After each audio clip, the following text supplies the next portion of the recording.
मैं तो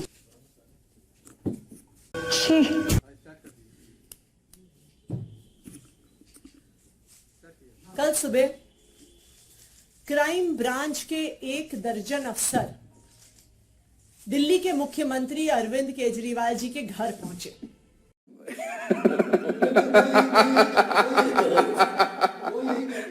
crime branch का एक तथाकथित नोटिस लेके पहुंचे।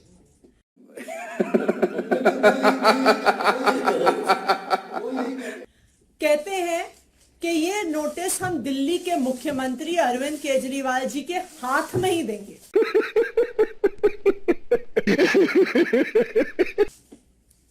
आज सुबह वही आधा दर्जन क्राइम ब्रांच के अफसर मेरे घर पहुंचे। ये बड़ी अच्छी बात कही आप। 2-3 घंटे तक वहां पे इंतजार किया। कभी अंदर गए, कभी बाहर गए, कभी घर के पीछे के दरवाजे पे गए, कभी आगे के दरवाजे पे आए। बोलने दे, तकलीफ हुआ है बेचारे को। बोल। कहते हैं जी क्राइम ब्रांच का नोटिस है और नोटिस सीधा मंत्री जी के हाथ में देंगे। बात तो सही है। वैसे तो जो बेचारे क्राइम ब्रांच के अफसर आए, हमें उन बेचारों पे के दया ही आती है। अच्छा, हमको सिखा रिया है। दया इसलिए आती है कि जब पुलिस में आए होंगे, प्रमोशन के बाद इंस्पेक्टर बने होंगे, एसीपी बने होंगे, तो तब सोचा होगा कि पुलिस में आके देश की सेवा करेंगे।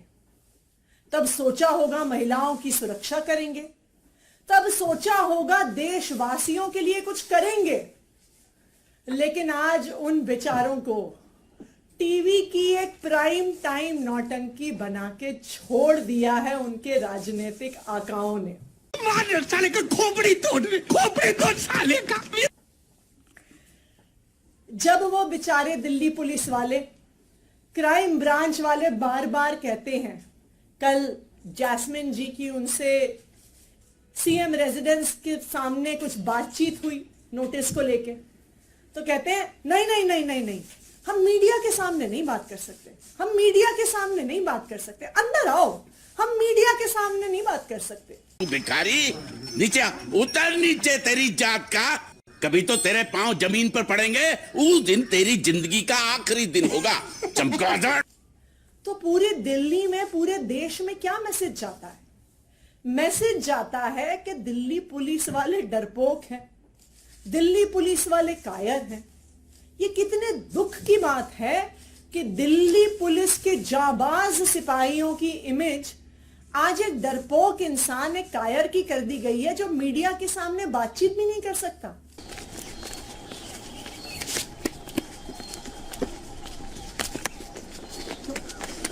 सुल्तान, अबे रुक। सुल्तान, क्या कर रहा है? अबे क्या लगता है? अबे लग रहा है। आप ये सोचिए कि दिल्ली के क्रिमिनल्स क्या सोचेंगे कि भाई इन दिल्ली पुलिस वालों से डरना जो 2-4 कैमरामैन से डरते हैं। एनीवे, तो कल आए क्राइम ब्रांच वाले 3-4 घंटे की इस नौटंकी के बाद रात भर खांस रहा था। जाकर मेरे बाटले से 2 घूंट मार ले जा। मुख्यमंत्री अरविंद केजरीवाल जी को एक नोटिस देके गए। आज सुबह भी मेरे घर आकर भी 2-3 घंटे की नौटंकी के बाद एक ये नोटिस देके गए। क्या बात कर रहे हैं? अब ये नोटिस भी मजेदार है।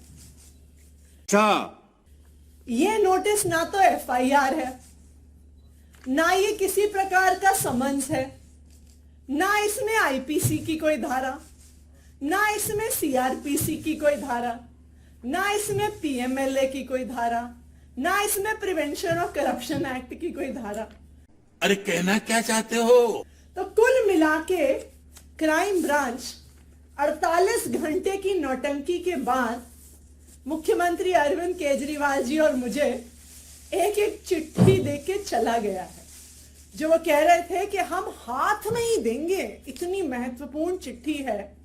मैं कई बार सोचती हूँ कि हमारे तो घरों में कभी अमेज़न वाले आते हैं, कभी फ्लिपकार्ट वाले आते हैं, कभी सरकारी कर्मचारी डाक की फाइलें लेके आते हैं तो ये तो स्वाभाविक बात है कि वो फाइलें, वो डिलीवरी ऑफिस में ही छोड़ी जाती है। कोई मुख्यमंत्री, कोई मंत्री डाक के डेस्क पे बैठ के चिट्ठी रिसीव करने के लिए नहीं बैठा। लेकिन जो कल हुआ वो उन पुलिस वालों की गलती नहीं है, उनके राजनीतिक आका हैं जो हमसे कुछ सवाल पूछना चाहते हैं। तो वो हमसे पूछना चाहते हैं कि आखिरकार किसने आम आदमी पार्टी के विधायकों को ऑफर दिया। तो मैं दिल्ली पुलिस के राजनीतिक आकाओं को बताना चाहती हूं कि आपको इतनी नौटंकी करने की जरूरत ही नहीं थी कि जब सर पर बुरे दिन मंडलाते हैं तो जबान लंबी हो जाती है। मैं आज प्रेस कॉन्फ्रेंस करके उन सवालों का जवाब दूंगी कि आखिरकार किसने आम आदमी पार्टी के विधायकों को करोड़ों रुपए के ऑफर दिए। ला बाबा ला। वही लोग हैं जिन्होंने 2016 में उत्तराखंड में 9 कांग्रेस के विधायकों को कांग्रेस से तोड़कर बीजेपी में शामिल किया था। जिन लोगों ने उन 9 कांग्रेस के विधायकों को तोड़ा था उन्होंने ही आम आदमी पार्टी के विधायकों को संपर्क किया।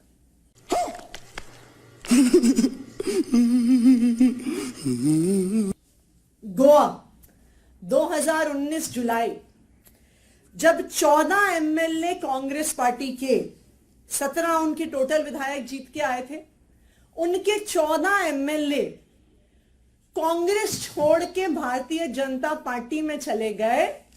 जो लोग उन 17 कांग्रेस के विधायकों के पास गए थे वही लोग आम आदमी पार्टी के विधायकों के पास आए। ये कैसे आदमी तूने पाल रखे हैं तेजा? अगर ज्यादा दिन इनके साथ रहा ना तो कोई तेरा ही पत्ता बिछा देगा। कर्नाटका 2019, मई 2018 में कांग्रेस और जेडीएस की सरकार बनी। एचडी कुमारस्वामी मुख्यमंत्री बने। जुलाई 2019 में कांग्रेस और जेडीएस के 17 विधायक टूटकर भारतीय जनता पार्टी में चले गए। जो लोग उन 17 कांग्रेस और जेडीएस के विधायकों को पैसा ऑफर करने आए थे, धमकियां देने आए थे, वही आम आदमी पार्टी के विधायकों के पास आए। मध्य प्रदेश 2020, कमलनाथ मुख्यमंत्री थे, कांग्रेस की सरकार थी। 22 कांग्रेस के विधायक कांग्रेस छोड़कर, टूटकर भारतीय जनता पार्टी में शामिल हो गए। तो जो उन कांग्रेस के 22 विधायकों को खरीदने आए थे, उनको तोड़ने आए थे, वही आम आदमी पार्टी के विधायकों के पास आए। क्या कर रहे हैं यार तू? मतलब मजाक है क्या? और लेटेस्ट जो अभी कुछ ही दिन पहले पूरे देश ने देखा, महाराष्ट्र में नवंबर 2019 में उद्धव ठाकरे महाराष्ट्र के मुख्यमंत्री बने। लेकिन 21 जून 2022 को शिवसेना के नेता एकनाथ शिंदे 11 विधायकों के साथ बंबई से सूरत चले गए और शिवसेना छोड़कर भारतीय जनता पार्टी के साथ मिलकर उन्होंने सरकार बना ली। तो जो लोग एकनाथ शिंदे के साथ साथ 11 विधायकों को तोड़ने आए थे, वही लोग आम आदमी पार्टी के विधायकों को तोड़ने आए। कैसा कैसा? फिर मारने का आएगा तू? फिर मारने का आएगा? और जो तेलंगाना में हुआ, जो एक स्टिंग के माध्यम से हमने देखा कि कुछ लोग विधायकों को तोड़ने के लिए करोड़ों रुपए कैश लेके घूम रहे थे, वही लोग आम आदमी पार्टी के विधायकों से संपर्क कर रहे हैं। अबे जल्दी बोल, कल सुबह पनवेल निकलना है। तो मैं क्राइम ब्रांच के राजनीतिक आकाओं को बताना चाहती हूं कि आपको भी पता है कि कौन वो लोग हैं जो पिछले 7-8 साल से एक एक करके ऑपोजिशन की सारी सरकारों को तोड़ रहे हैं और वही लोग हैं जो आज आम आदमी पार्टी के एमएलए से संपर्क कर रहे हैं। भाग यहाँ से, भाग, भाग। अरे जा।